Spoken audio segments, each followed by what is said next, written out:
Police ने पकड़े फर्जी ऑक्सीजन सिलेंडर, आरोपियों से नकली 532 सिलेंडर किए जब्त। फायर सिलेंडर का रंग बदलकर अब बेचे जा रहे थे सिलेंडर। आरोपियों ने कबाड़ से खरीदे थे ये सिलेंडर।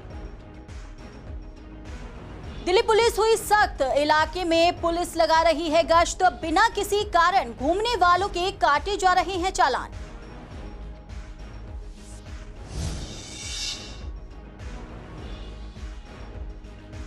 जारी है किसान आंदोलन। टिकैत का कहना है पंचायत चुनाव किसानों की जीत, कृषि कानून रद्द करने की मांग जारी।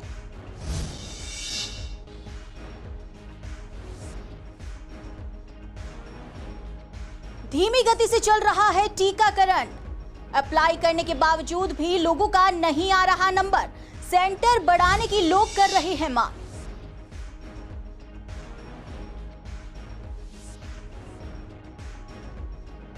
फिर टले पूर्वी दिल्ली नगर निगम के मेयर, डिप्टी मेयर, स्थायी समिति सदस्यों के चुनाव। 18 मई 2021 तक भरे जाएंगे नामांकन। सदन की बैठक में होगा बड़ा ऐलान।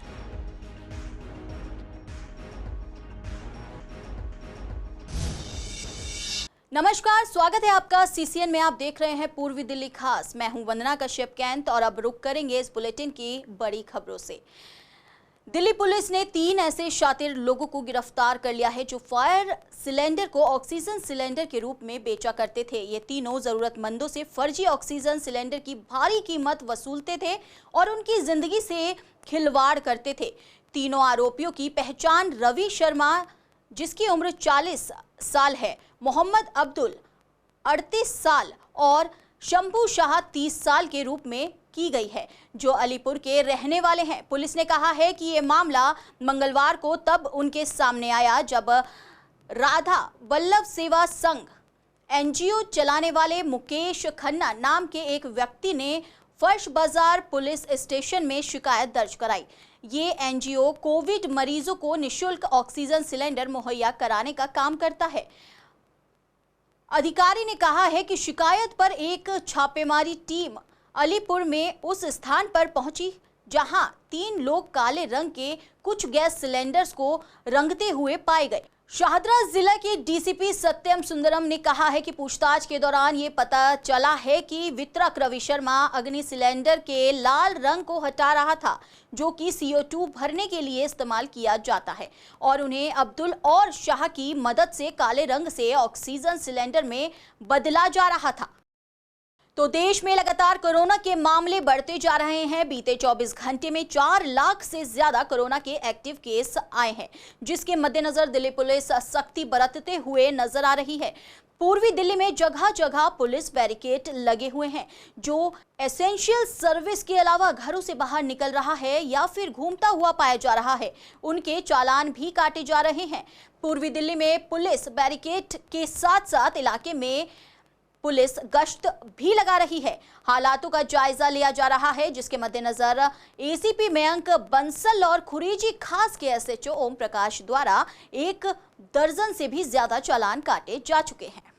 तो किसान आंदोलन खत्म नहीं हो रहा है। पिछले वर्ष दिसंबर से शुरू हुए किसान आंदोलन की तपिश को ठंडा करने के लिए बीजेपी ने हर संभव प्रयास किए थे।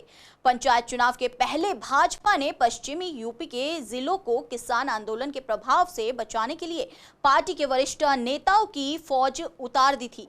बावजूद इसके भाजपा को पंचायत चुनाव के नतीजों में पश्चिम यूपी के जिलों में आशा से भी विपरीत नतीजे मिले। पश्चिम यूपी में कृषि कानूनों के विरोध में कई जिलों के किसानों ने दिल्ली जाकर आंदोलन में भी हिस्सा लिया था। इसके उलट भारतीय किसान यूनियन और राष्ट्रीय लोक दल के नेताओं ने लगातार कृषि कानून के विरोध में रैलियां भी की थी।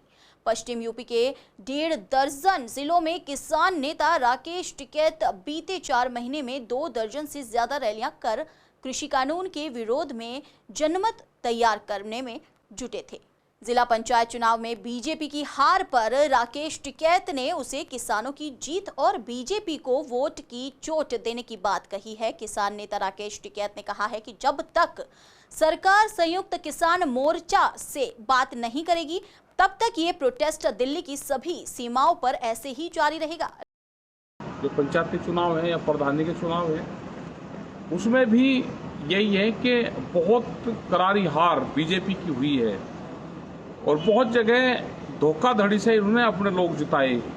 पूरा पुलिस प्रशासन का पूरा मिसयूज करा गया, लोगों को जबरदस्ती हराया गया।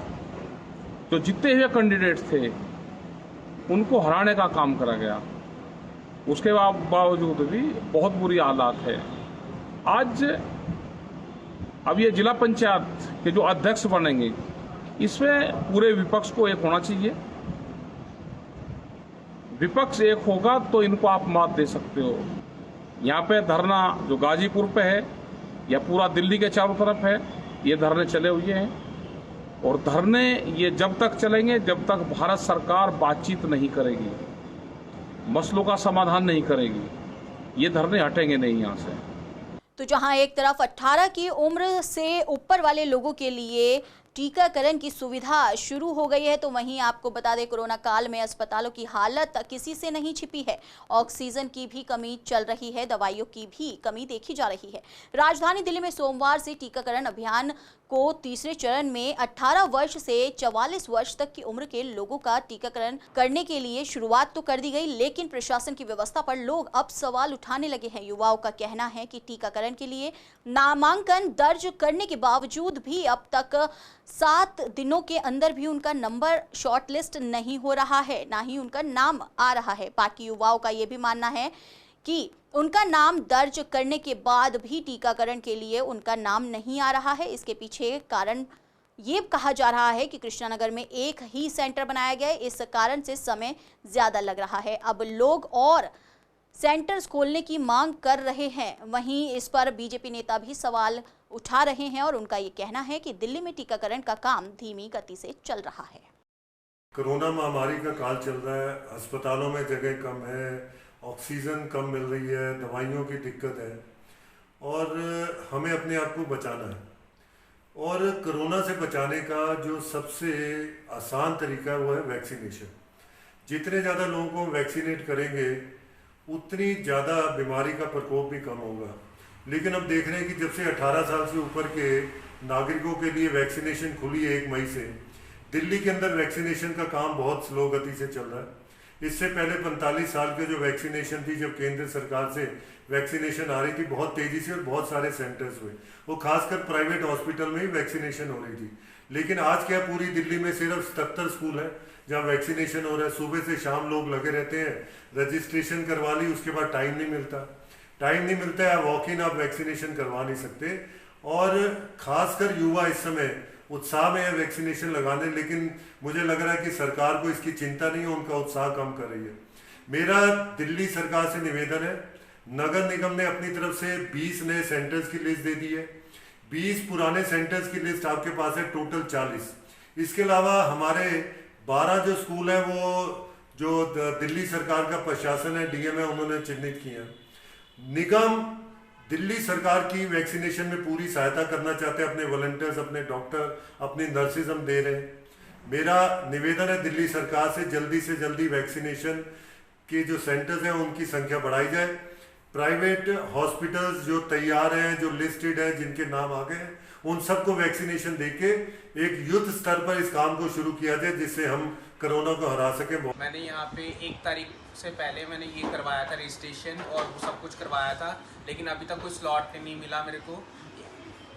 मेरे हिसाब से 5 दिन हो गए, अभी तक मेरा कोई नंबर नहीं आया। पूरे कृष्णा नगर में सब कोई यहाँ पे कोई एक ही सेंटर है, वो भी यहाँ पे रिलायंस फ्रेश के पास में। कम से कम यहाँ पे कृष्णा नगर में 2 से 4 सेंटर खोले जाए, जिससे मेरा नंबर जल्दी से जल्दी आ जाए। कोविड वैक्सीन के लिए रजिस्टर करा रखा है, 6-7 दिन हो गए, पर मेरा स्लॉट अभी तक नहीं आया। कृष्णा नगर में एक ही सेंटर है, मैं चाहती हूँ कृष्णा नगर में 3-4 सेंटर हो ताकि हम सबके वैक्सीन जल्दी से जल्दी लग सके। We have only one center which is in Chandarnagar where the vaccination is happening. Otherwise, nowhere else is vaccination going on. I got myself registered on 28th of April.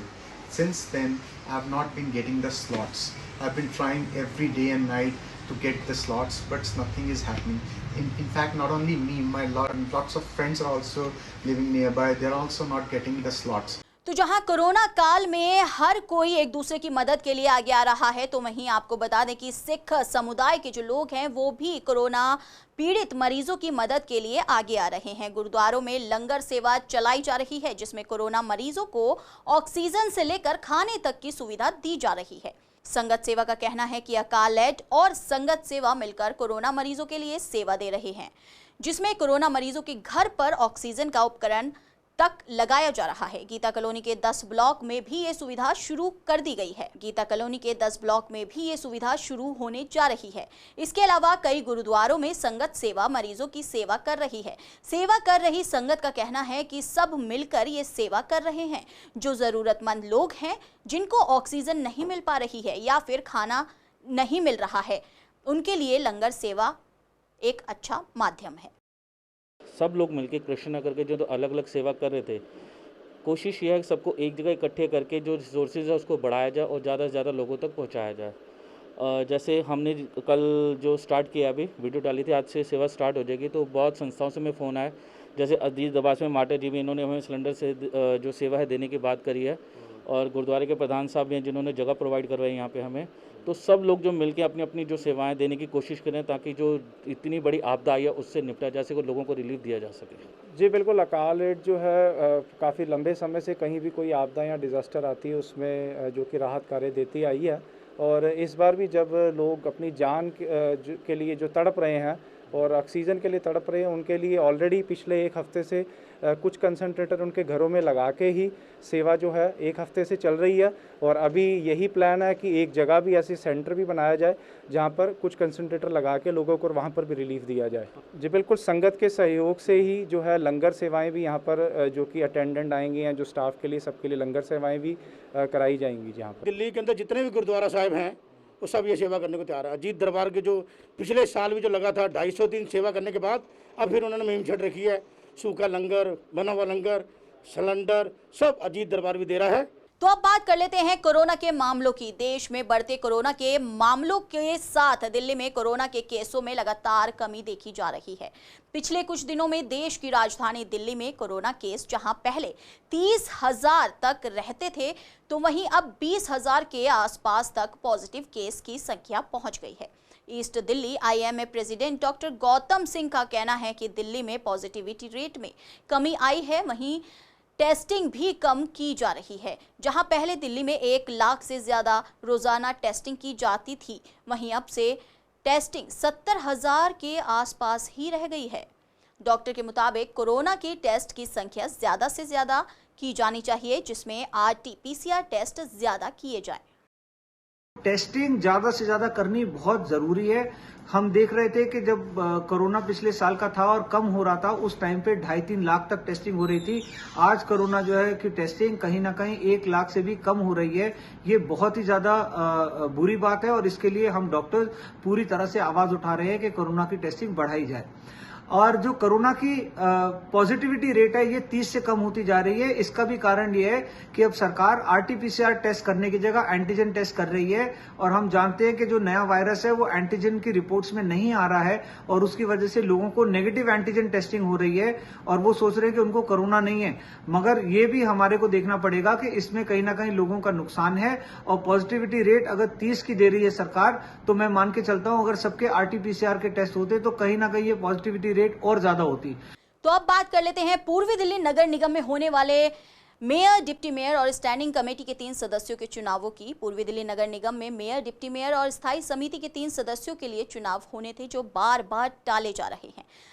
हालांकि कुछ पार्षदों ने नामांकन भरे भी थे। नामांकन निगम सचिव कार्यालय में भरे जा चुके थे, जिसके लिए पूर्वी दिल्ली नगर निगम की सदन की बैठक मंगलवार 18 मई को होनी थी। अब बैठक में फाइनल मोहर लगनी ही थी, पर क्योंकि कोरोना महामारी चरम पर है और लगातार लॉकडाउन भी आगे बढ़ता जा रहा है, इसी के चलते ये चुनाव भी डिले होते जा रहे हैं। आपको बता दें कि अब इस बैठक को आगे बढ़ाकर मंगलवार 25 मई 2021 कर दिया गया है। अगर लॉकडाउन और कर्फ्यू जैसी चीजें आगे नहीं बढ़ती तो ये बैठक होनी तय है और मेयर, डिप्टी मेयर, स्थायी समिति के 3 सदस्यों का ऐलान भी किया जा सकता है। बता दें कि अब नामांकन की आखिरी तारीख 18 मई 2021 है। तो फिलहाल बुलेटिन में इतना ही। आप देखते रहिए बाकी खबरों के लिए CCN और मुझे दीजिए इजाजत। नमस्कार।